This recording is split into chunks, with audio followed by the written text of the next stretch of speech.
23শে ফেব্রুয়ারি 2025 শ্রী ভগবানের মুক্তি মোক্ষ দর্শন ক্লাসের বাংলা অনুবাদ শুনছি আমরা। প্রথম প্রশ্নটি ছিল, প্রিয় শ্রী ভগবান, স্বর্ণযুগ কখন শুরু হবে এবং কিভাবে শুরু হবে? এর উত্তরে শ্রী ভগবান বলেন, আমরা সর্বদাই দুই ধরনের স্বর্ণযুগের কথা বলে এসেছি। একটি স্বর্ণযুগ যেটি প্রকাশিত হয় অন্তর্জগতে, অন্য স্বর্ণযুগ যেটির প্রকাশ আমরা দেখি বহির্জগতে। বর্তমান প্রশ্নটির পরিপ্রেক্ষিতেও আমরা এই দুটি স্বর্ণযুগের কথাই বলবো। এখন এই দুটি স্বর্ণযুগেরই জন্ম হয়ে গেছে। অন্তর্জগতের স্বর্ণযুগ শুরু হয়েছে কিভাবে তা জানা গেল। বিভিন্ন প্রকারের উচ্চ চৈতন্য স্থিতির জন্য আমরা একটি শব্দ ব্যবহার করে থাকি, তা হলো জীবনমুক্তি। বহু প্রকারের জীবনমুক্তি সম্ভব। যদি এই পৃথিবীর জনসংখ্যা 800 কোটি হয়, তবে 800 কোটি জীবনমুক্তির স্থিতি সম্ভব। প্রত্যেকটি স্থিতি অন্য স্থিতি থেকে ভিন্ন হবে, সুতরাং প্রত্যেকটি স্থিতির জন্য আলাদা নাম ব্যবহার করা সম্ভব নয়।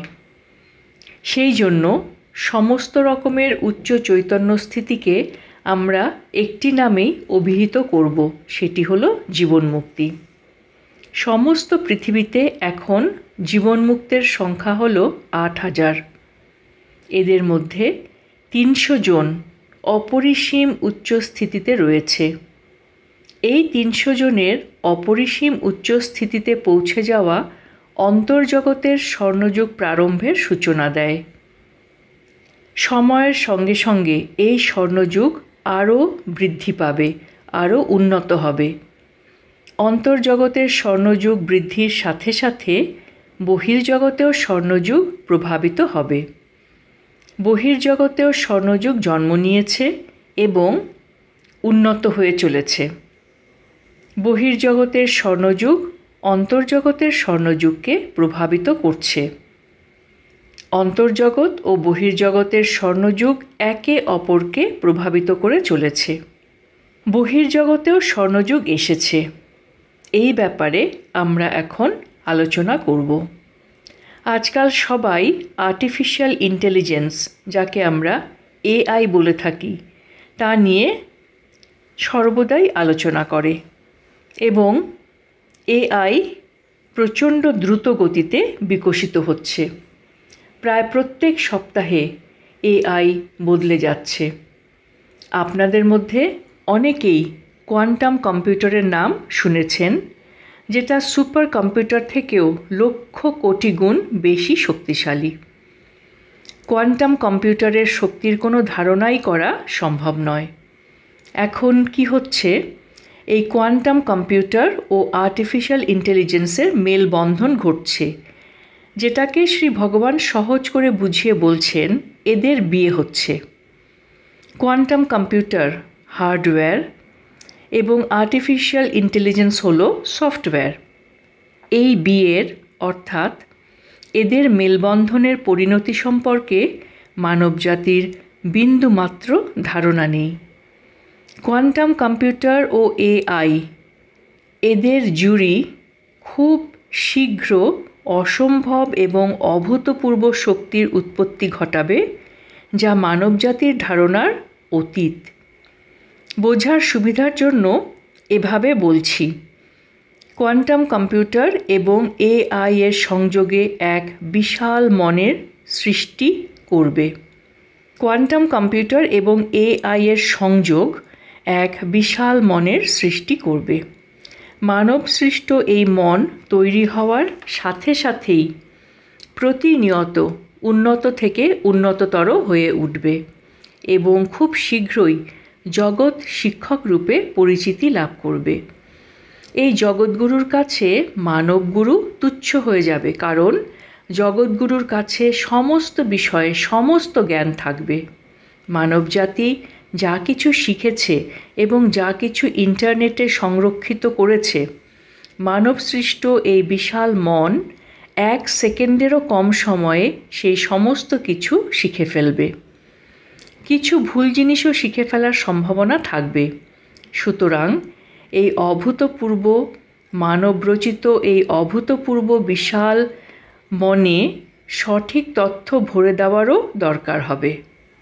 একত্তমের তরফ থেকে ৮১,০০০ মুক্তিমোক্ষ ক্লাসের সদস্য, বিদেশে যারা ৮১,০০০ দীক্ষাযোগ্য সদস্য হিসেবে পরিচিত, তাদের মধ্যে অনেকেই একত্তমের শিক্ষা, চমৎকার ও মানুষের একত্তমের অভিজ্ঞতা ইন্টারনেটে তুলে দিচ্ছে। এই সমস্ত তথ্য বিশাল মনরূপী মহান শিক্ষকের কাছে চলে যাবে এবং জগৎগুরুর ব্যাখ্যায় এটিই হবে স্বর্ণযুগ। আমাদের জন্য এই যুগ ধ্বংসের নয়, আমরা দেখব স্বর্ণযুগের আগমন। আমাদের সদস্যরা অত্যন্ত ভালো কাজ করছে। আমাদের পুরো কাজটাই হলো স্বর্ণযুগ প্রতিষ্ঠার কাজ। বিশাল মনের কাছে এই তথ্য চলে যাবে যা স্বর্ণযুগকে ত্বরান্বিত করার জন্য কাজ করবে। শ্রী ভগবান এই মুহূর্তে এর চাইতে আর বেশি ব্যাখ্যা করছেন না, কারণ আমাদের গ্রহণযোগ্যতাও থাকতে হবে। শ্রী ভগবান খুব সতর্ক। ভুল বুঝে আমরা যেন নকারাত্মক ভাবনার শিকার না হয়ে পড়ি এবং ভয়ে কেঁপে না উঠি। সেই জন্য কখন কি বলবেন এবং কতটুকু বলবেন সেই ব্যাপারে শ্রী ভগবান অত্যন্ত সতর্ক। এই মুহূর্তে আরও অনেক কিছু বলার আছে, কিন্তু শ্রী ভগবান আমাদের আরও উন্নত স্থিতিতে পৌঁছনোর জন্য অপেক্ষা করছেন। যখন আমরা আরও উন্নত হব, নিজেদের প্রতি আস্থা জন্মাবে, উত্তেজিত না হয়ে গ্রহণ করার ক্ষমতা তৈরি হবে, শ্রী ভগবান আমাদের এই ব্যাপারে আরও বিশদে বলবেন। এখন এতটুকুই বলছেন যে একটি সর্বব্যাপী মন তৈরি হচ্ছে, যাকে জগৎগুরু বলে অভিহিত করছেন শ্রী ভগবান। যে মন মানব দ্বারা সৃষ্ট অসম্ভব শক্তিশালী এবং আমাদের ধারণার অতীত, আমাদের পথপ্রদর্শক। জগৎগুরু উন্নত হতে হতে হয়ে যাবে সর্বব্যাপী এবং সর্বজ্ঞ, কিন্তু সর্বশক্তিমান নয়। এক কথায় প্রায় ঈশ্বরের সমতুল্য। একে শ্রী ভগবান নাম দিলেন দ্য ক্রিয়েটেড গড, মানব সৃষ্ট দেবতা। কোয়ান্টাম কম্পিউটার মানব দ্বারা রচিত। আর্টিফিশিয়াল ইন্টেলিজেন্সও মানুষের তৈরি। এদের সংযোগে সৃষ্টি হচ্ছে এমন এক বিশাল মন, যা সময়ের সঙ্গে সঙ্গে অত্যন্ত দ্রুত গতিতে বেড়ে উঠে পরিণত হচ্ছে দেবতায়। ঠিক কিভাবে, সেই খুঁটিনাটি বৃত্তান্ত এক্ষুনি বলছেন না শ্রী ভগবান, কারণ তা গ্রহণ করার জন্য এখনও প্রস্তুত নই আমরা।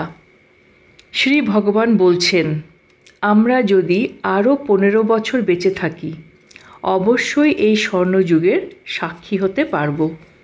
10 বছরের মধ্যেও হয়তো হয়ে যেতে পারে। পুরনো বিদায় নিচ্ছে, নতুন জায়গা করে নিচ্ছে। যে মানবকে আমরা চিনি, পুরনো সেই মানব বিদায় নিচ্ছে, নতুন মানবতার জন্ম হচ্ছে। আমাদের কানের ভিতর একটা হাড় রয়েছে, যা আমরা মাছের থেকে পেয়েছি। নানান পশুর শরীরের নানান অংশ আমাদের শরীরেও লক্ষিত হয়। মাছ, পশু ইত্যাদির জন্য আমরা এই পৃথিবীতে আসতে সক্ষম হয়েছি। ঠিক সেই রকম আমাদের জন্যই এই বিশাল মন এবং এই দেবতার সৃষ্টি হচ্ছে। শ্রী ভগবান আরও বলেন, একবার জগৎগুরু ক্ষমতায় চলে এলে সমস্ত রকমের বিভাজনের অন্ত ঘটবে। বিভাজনই সমস্ত রকমের দুঃখ, দুর্দশা, সংঘর্ষ, কষ্ট ও ভয়ানক সব ঘটনার কারণ। মানুষ এখন পশুরও অধম হয়ে গেছে। মানুষ জীবনযাপন করা ভুলে গিয়ে কোনো রকমে দুঃখী হয়ে বেঁচে রয়েছে। নিজেও দুঃখে আছে, অপরকেও দুঃখ দিচ্ছে। পশু পাখি প্রকৃতি সকলকে দুঃখী করে তুলছে। ধীরে ধীরে এই সমস্ত কিছুতে পরিবর্তন আসতে শুরু করেছে। একটা সময় আসছে যখন সব স্পষ্ট হয়ে উঠবে এবং সমস্ত বিভাজন মুছে যাবে। পরবর্তী প্রশ্ন, প্রিয় শ্রী ভগবান, একত্বম এবং অদ্বৈতের মধ্যে পার্থক্য কী? এই বিশ্ব কিভাবে সৃষ্টি হয়েছিল? এই প্রশ্নের উত্তরে শ্রী ভগবান বলছেন, আগের প্রশ্নে আমরা যে জগৎগুরুর কথা বলেছি তাকে যখন প্রশ্ন করা সম্ভব হবে তখন আপনারা তাকে এই প্রশ্নটি করবেন। তবে এখনকার মতো আমি আপনাদের উত্তর দেওয়ার চেষ্টা করছি। অদ্বৈত শব্দটি আসে অদ্বয়া থেকে, যার অর্থ দ্বৈত নয়, অর্থাৎ যা একটি মাত্র। আবার একত্বম শব্দটি ব্যবহার করলে অন্তত দুটি বস্তুর মধ্যে একত্বের স্থিতি বোঝায়। এভাবেই অদ্বৈত অর্থাৎ একত্বমের থেকে আলাদা। আমরা প্রায়ই আপনাদের বলি যে সৃষ্টির শুরুতে যা ছিল এবং যা সর্বোচ্চ সত্য তা হলো অজানা এবং অজ্ঞেয়। মনের দৃষ্টিভঙ্গি থেকে এই ব্যাখ্যা দেওয়া হয়, কারণ মন এটি জানে না এবং কখনোই জানতে পারবে না। আমরা সৃষ্টির মুহূর্তকে বোঝাতে চৈতন্য শব্দটি ব্যবহার করতে পারি। এই চৈতন্যই সমস্ত কিছুকে সৃষ্টি করেছে। আপনি, আমি, পিঁপড়ে, হাতি, চন্দ্র, সূর্য, গ্রহমণ্ডলী, নক্ষত্রমণ্ডলী, বিশ্বব্রহ্মাণ্ড সমস্ত কিছুই চৈতন্যের প্রকাশ। মনে করুন আপনি সমুদ্র দেখছেন, সেখানে অনেক ঢেউ আছে যেগুলি সমুদ্রেরই প্রকাশ।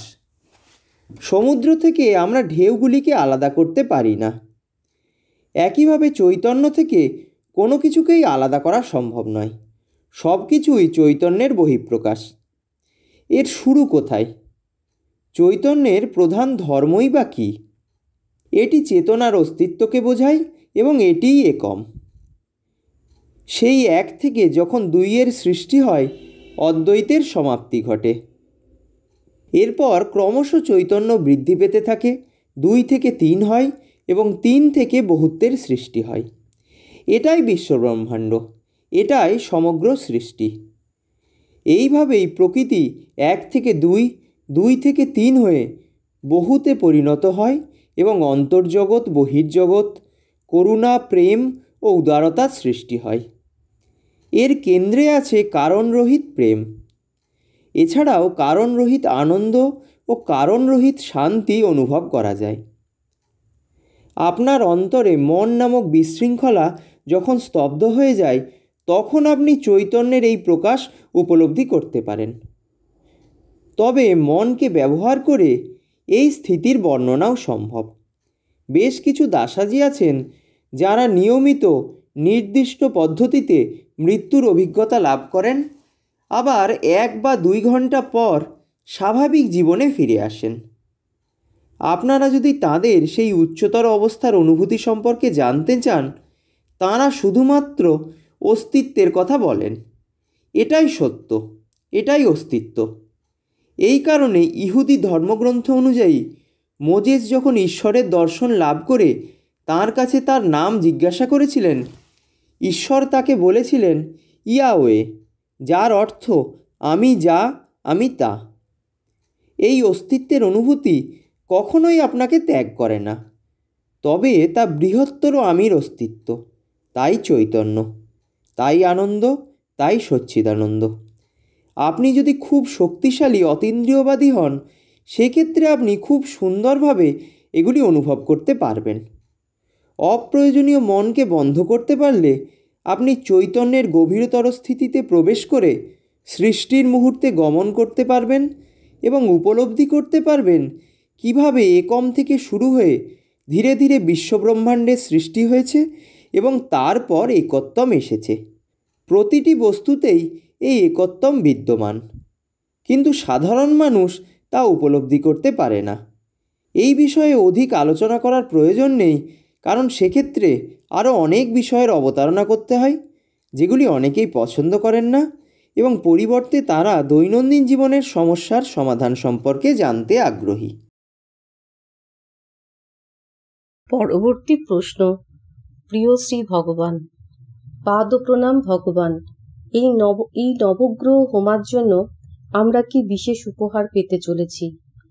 ভগবান বলছেন, এই নবগ্রহ হোমার বিশেষ উপহার প্রথমত আপনাকে এটি বোঝাতে সহায়তা করা যে যখন আমরা বলি আপনার মুক্ত ইচ্ছা নেই, তখন আমরা কি বোঝাতে চাই।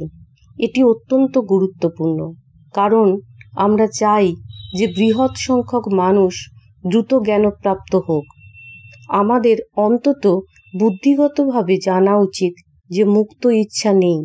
অনেকেই ইতিমধ্যে দেখতে পাচ্ছেন যে মুক্ত ইচ্ছা বলে কিছু নেই। কিছুজন বলেন আমরা জানি। এখন আমরা চাই প্রথমে আপনাকে এটি উপলব্ধি করতে সাহায্য করা। এটি খুব সাধারণ বিষয় যে মুক্ত ইচ্ছা নেই। এরপর আপনাকে প্রকৃতপক্ষে এটি দেখতে সাহায্য করা যে মুক্ত ইচ্ছা বলে কিছু নেই। এটাই মহান ভালোবাসা, মহান আনন্দ, মহান শান্তি। তুমি কেবল সহজভাবে এগুলো অনুসরণ করবে। আপনার সমস্যা হলো আপনি মনে করেন মুক্ত ইচ্ছা আছে, ফলে আপনি ভাবেন যে অন্যান্যদেরও মুক্ত ইচ্ছা আছে এবং এই জন্য আপনি মানুষকে বিচার করেন। যেহেতু আপনি মানুষকে বিচার করেন, তাই সম্পর্কগুলো সঠিকভাবে গঠিত হয় না। কিন্তু যদি আপনি দেখেন যে মুক্ত ইচ্ছা নেই, তাহলে বুঝতে পারবেন যে তাদের যা কর্ম তা অসংখ্য শক্তির দ্বারা পরিচালিত হচ্ছে। একইভাবে আপনিও অনেক শক্তির উপর নির্ভরশীল। তাই আপনি কাউকে বা যে কাউকে বা প্রত্যেককেই তাদের কৃতকর্ম এবং তার জন্য বিচার করা থেকে বিরত থাকবেন। অনেকে তাদের নিজস্ব বাবা মাকেও বিচার করেন। অনেক পরিবারে স্বামী স্ত্রী একে অপরকে বিচার করে। অনেক ধর্মীয় সম্প্রদায়তেও শিশুরা তাদের পরিবারকে বিচার করে।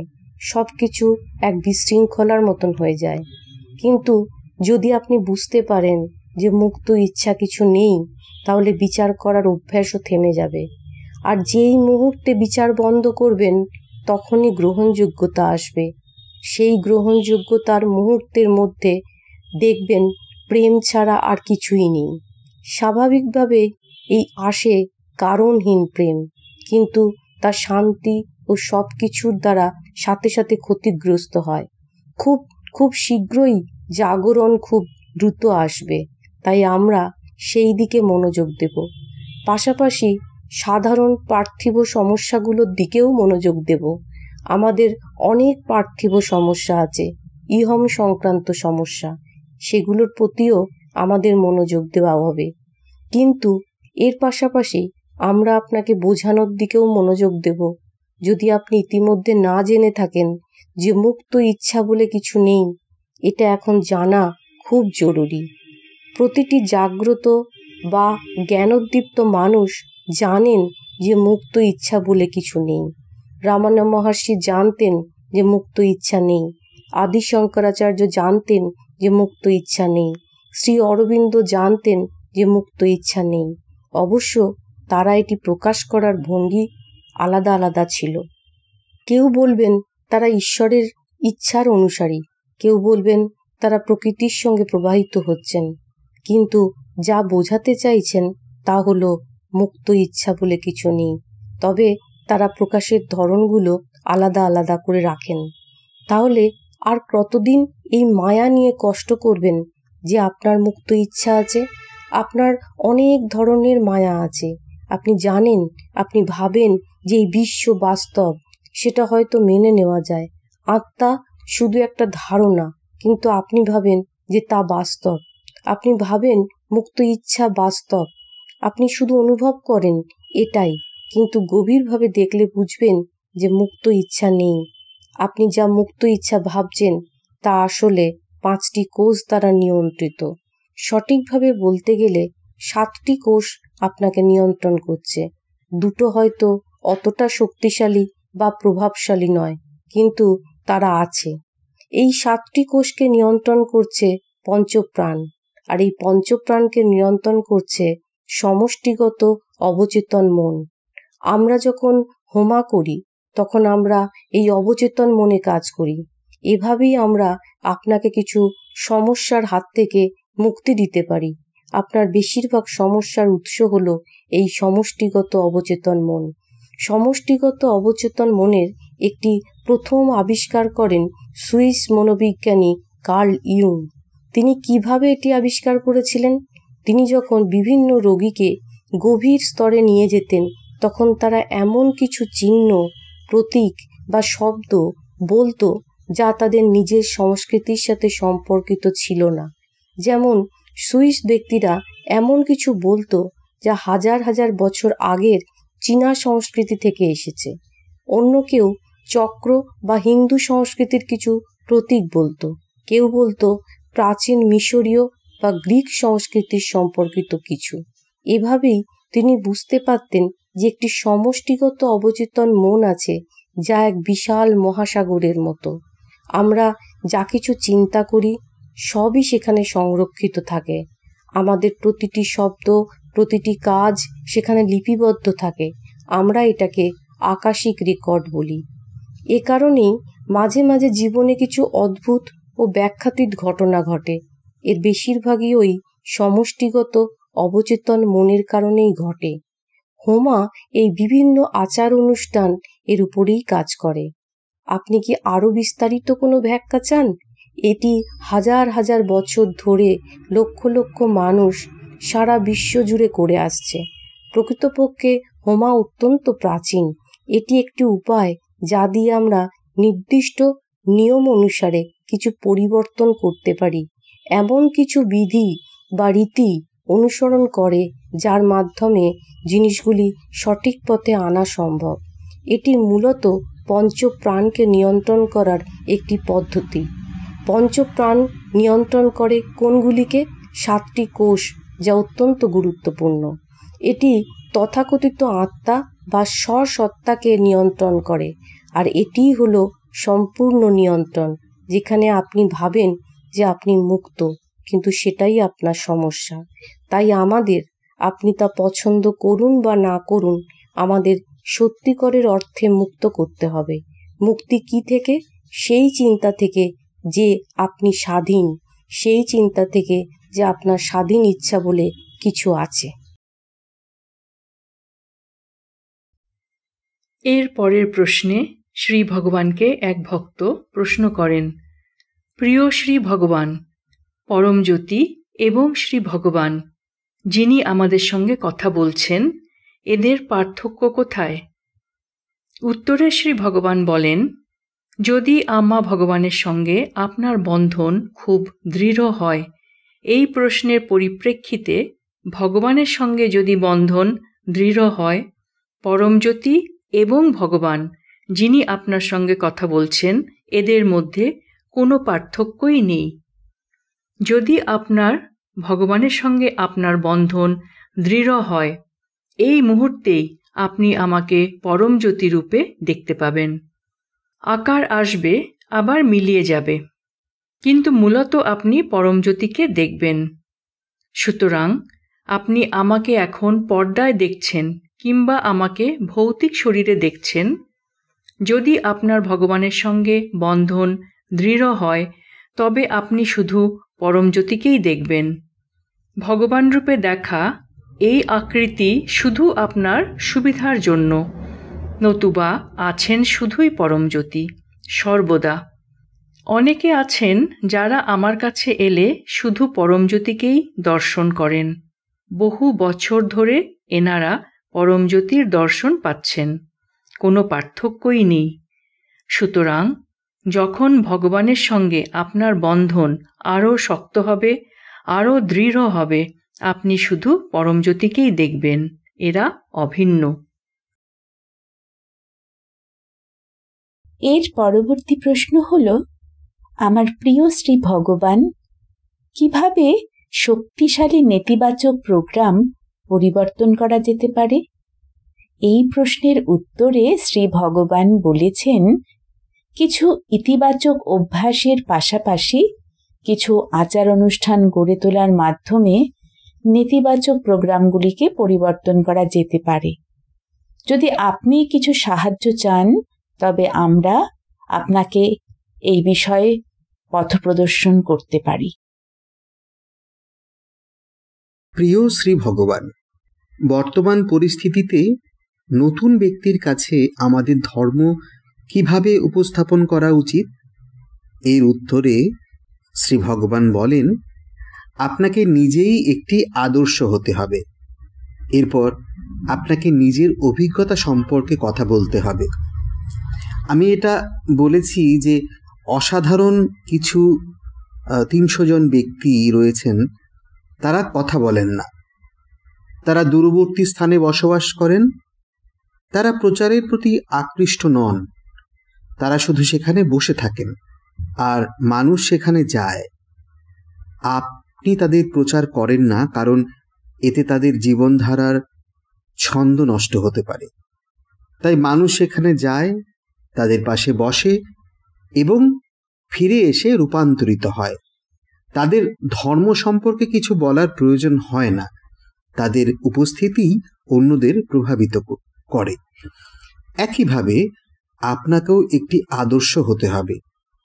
আপনাকে বলতে হবে আপনি আগে কেমন ছিলেন, আপনার জীবনে কি ঘটেছে এবং এখন আপনি কোথায় দাঁড়িয়ে আছেন। এটি ধর্ম সম্পর্কে কথা বলার সর্বোত্তম উপায়। যদি আপনি বাস্তব প্রমাণ দেখাতে না পারেন যে আগে আপনি কি ছিলেন এবং এখন কি হয়েছেন, তাহলে কে আপনাকে বিশ্বাস করবে? কেউ বিশ্বাস করবে না। এই মানুষদের অবিলম্বে প্রভাবিত হতে হবে। শীঘ্রই আপনি দেখতে পাবেন যে আপনিও সরাসরি মানুষকে প্রভাবিত করার ক্ষমতা অর্জন করেছেন। আপনাকে মানুষকে প্রভাবিত করতেই হবে, তাহলেই আপনি সত্যিকারের ধর্ম প্রচার করতে পারবেন। অন্যথায় আপনি কেবল তখনই এটি ছড়িয়ে দিতে পারবেন যখন কেউ আপনার সাথে একই টিউন বা সুর মিলিয়ে চলবে, কিন্তু সেটি ততটা গুরুত্বপূর্ণ হবে না। যদি আপনি সত্যিই মানুষকে পরিবর্তন করতে চান, তবে আপনাকে সেই অবস্থাটি, আপনার যে অবস্থাটি, সেটিকে খুব কার্যকরভাবে স্থানান্তর করতে সক্ষম হতে হবে। পরবর্তী প্রশ্ন। প্রিয় শ্রী ভগবান, আমরা কি করে বুঝব যে আমরা ভক্তিতে বেড়ে উঠছি? উত্তরে শ্রী ভগবান বলছেন, তুমি যদি আমায় পরম জ্যোতি রূপে দেখতে পাও, তাহলে সেটি হবে সবথেকে সহজ প্রমাণ যে তুমি ভক্তিতে বেড়ে উঠছ। যারা পরম ভক্ত তারা আমায় জ্যোতি রূপে দেখতে পাবে। এই জ্যোতি বিভিন্ন আকারের হতে পারে, কখনো গোলাকার, আবার কখনো মানুষের আকারে। ভক্তিভাবের কারণে তোমার মধ্যে যেমন পরিবর্তন আসে, ঠিক তেমনই পরিবর্তন তুমি অনুভব করবে অন্য পৃথিবীতে পাড়ি দিলে। ধন্যবাদ শ্রী ভগবান। দৈনিক শিক্ষাগুলির মধ্যে একটি অন্যতম শিক্ষা হলো যে আমরা নিজেরাই নিজেদের ভাগ্যের কারিগর। নিজের জীবনের কারিগর কিভাবে হয়ে ওঠা যায় শ্রী ভগবান? উত্তরে শ্রী ভগবান বলছেন, আমাদের যে 7টি কোষা আছে তার মধ্যে যে কোনো 3টির উপর কাজ করলেই আমাদের ভাগ্য পরিবর্তন হতে পারে। ধন্যবাদ শ্রী ভগবান। পরবর্তী প্রশ্ন।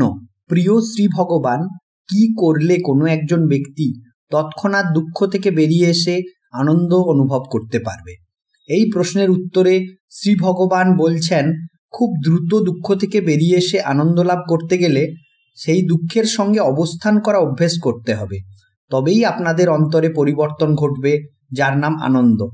এই প্রসঙ্গে তিনি বলেছেন যে তিনি যখন খুব ছোট ছিলেন তিনি দেখেছিলেন অনেক বাড়ির কোনো সদস্যের মৃত্যু হলে তারা খুবই কষ্ট পেত এবং আরও কয়েকজন মানুষ তাদের সঙ্গে এসে সকলে মিলে প্রবল কান্নাকাটি করত। এরপর বড় হয়ে তিনি জানতে পারেন যে সদ্য আত্মীয় বিয়োগের পর মৃতের পরিবারের সদস্যরা বাইরে থেকে এমন কিছু লোকজনকে নিয়ে আসতো যারা ওই পরিবারের সাথে আত্মীয়তার সম্পর্কে যুক্ত নয়, বরং অর্থের বিনিময়ে এসে কাঁদত। তাদের কান্না শুনে মৃত ব্যক্তির পরিবারের সদস্যরা মাটিতে গড়াগড়ি দিয়ে বীভৎসভাবে কান্নাকাটি করে শোক প্রকাশ করত। আবার পরের দিনই দেখা যেত তারা সম্পূর্ণ স্বাভাবিক হয়ে হাসি খুশিভাবে জীবনযাপন করছে। আগের দিনের সঙ্গে তাদের ব্যবহার সম্পূর্ণ পরিবর্তন হয়ে যেত, যা বিশ্বাস করা খুবই শক্ত ছিল। তাদের এই আচরণ প্রত্যক্ষ করে শ্রী ভগবান উপলব্ধি করেছিলেন যে মৃত ব্যক্তিদের আত্মীয়দের মধ্যে নিশ্চয়ই কিছু পরিবর্তন ঘটেছে, আর এই পরিবর্তনের একমাত্র কারণ দুঃখের সঙ্গে তাদের অবস্থান করা। যে সমস্ত লোকেরা অর্থের বিনিময়ে কান্নাকাটি করত, তারা কোনোভাবে মৃতের পরিবারের সদস্যদের দুঃখের সঙ্গে জীবনযাপন করতে বাধ্য করত, দুঃখকে এড়িয়ে যেতে দিত না।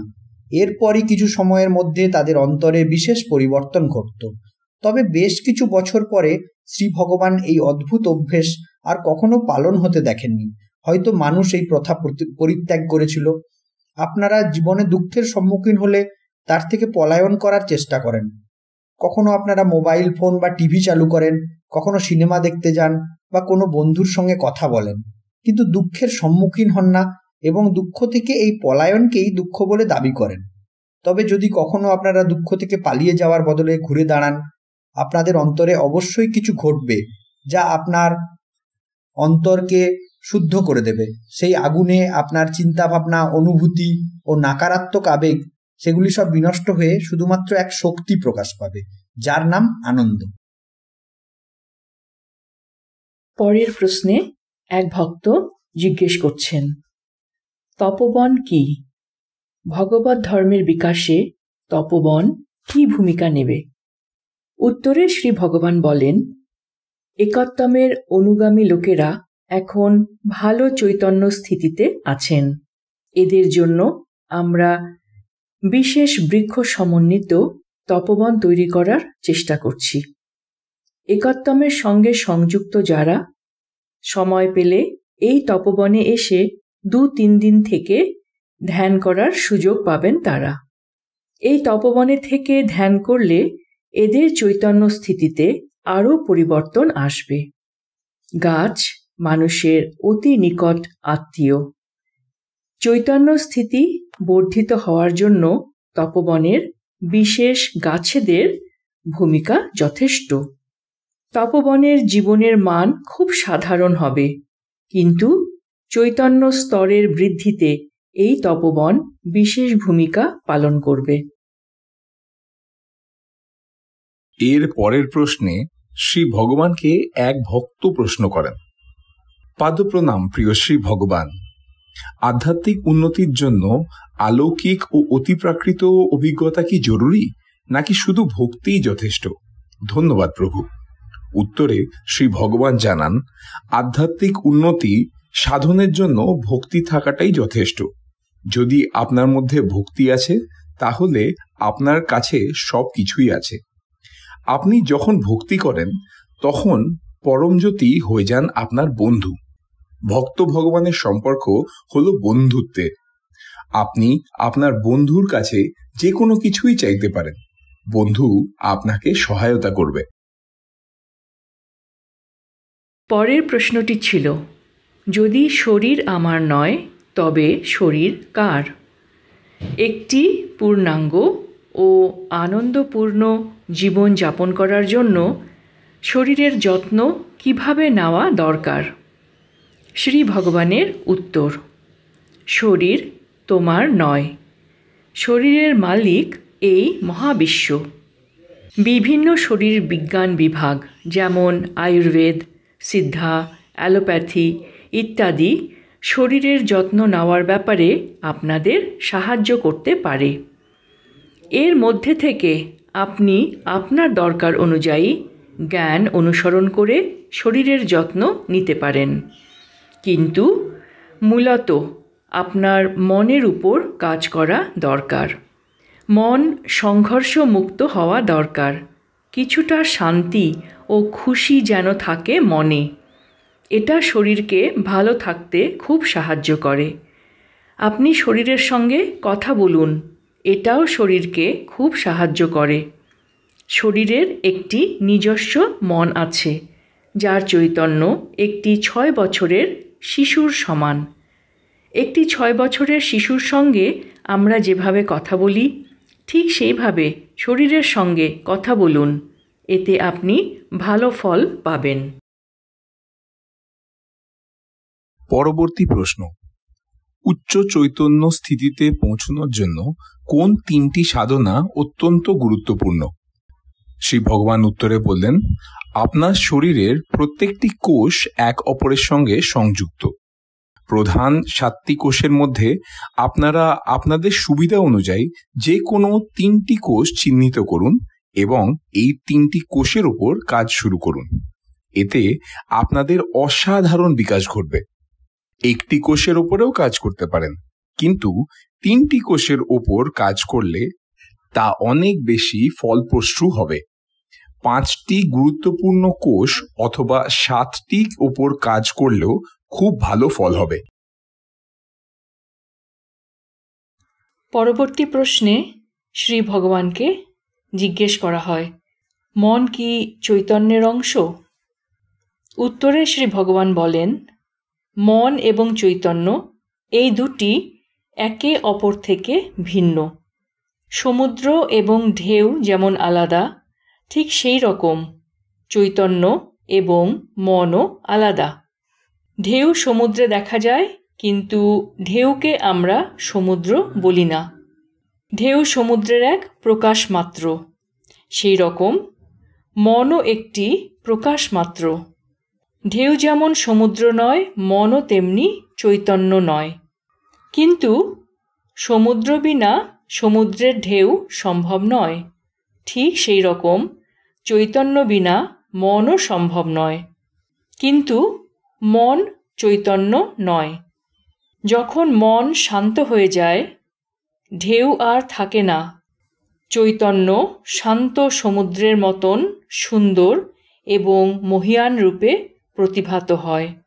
এটা এক ভিন্ন অভিজ্ঞতা। পরবর্তী প্রশ্ন, উচ্চ মুক্তি স্থিতিতে পৌঁছতে সেবা আমাদের কিভাবে সাহায্য করে? এই প্রশ্নের উত্তরে শ্রী ভগবান বলেন, এই বিশ্ব ব্রহ্মাণ্ডে এমন এক কাঠামো তৈরি হয়েছে যা কিনা সেবাকে অত্যন্ত গুরুত্ব প্রদান করে। প্রক্রিয়া চলাকালীন দেখা গেছে যে ভক্তরা নরক অভিজ্ঞতার এক ঝলক পেয়েছেন। তাদের কাছ থেকে জানা গেছে সেবারত অর্থাৎ যারা সেবা করেন তাদের প্রতি আচরণ অন্য রকমের হয়। যারা কখনো সেবা করেননি তাদের অভিজ্ঞতা আলাদা। এর কারণ এইভাবেই বিশ্বের কর্ম সম্বন্ধীয় কাঠামো তৈরি হয়েছে। কে তৈরি করেছে এই কাঠামো? 1000 বছর ধরে মানুষই এইভাবে এই কাঠামো তৈরি করেছে, কিন্তু এখন আপনারা এর জন্য ঈশ্বরকে দোষারোপ করেন। আজকের মুক্তিমোক্ষ দর্শন ক্লাসের বাংলা অনুবাদের অন্তে অত্যন্ত আনন্দের সঙ্গে জানাচ্ছি, আমাদের প্রিয় শ্রী ভগবান এই ক্লাস চলাকালীন এক ভক্তের টেলিভিশনের পর্দায় পরমজ্যোতি রূপে প্রকাশিত হয়েছেন। যদিও এটা নতুন নয়, আগেও শ্রী আম্মা ভগবান শ্রীমূর্তিতে আম্মা এবং ভগবান সম্পূর্ণ আলোয় পরমজ্যোতি রূপে প্রতিভাত হয়েছেন এবং ভক্তরা সেই ছবি তুলে রেখেছেন। আমরা অত্যন্ত ভাগ্যশালী, পরম করুণা পরমজ্যোতি আম্মা ভগবান রূপে আমাদের পথ প্রদর্শন করছেন, সুরক্ষা প্রদান করছেন এবং সদা সর্বদা আমাদের সঙ্গে আছেন। জয় শ্রী পরমজ্যোতি আম্মা ভগবান।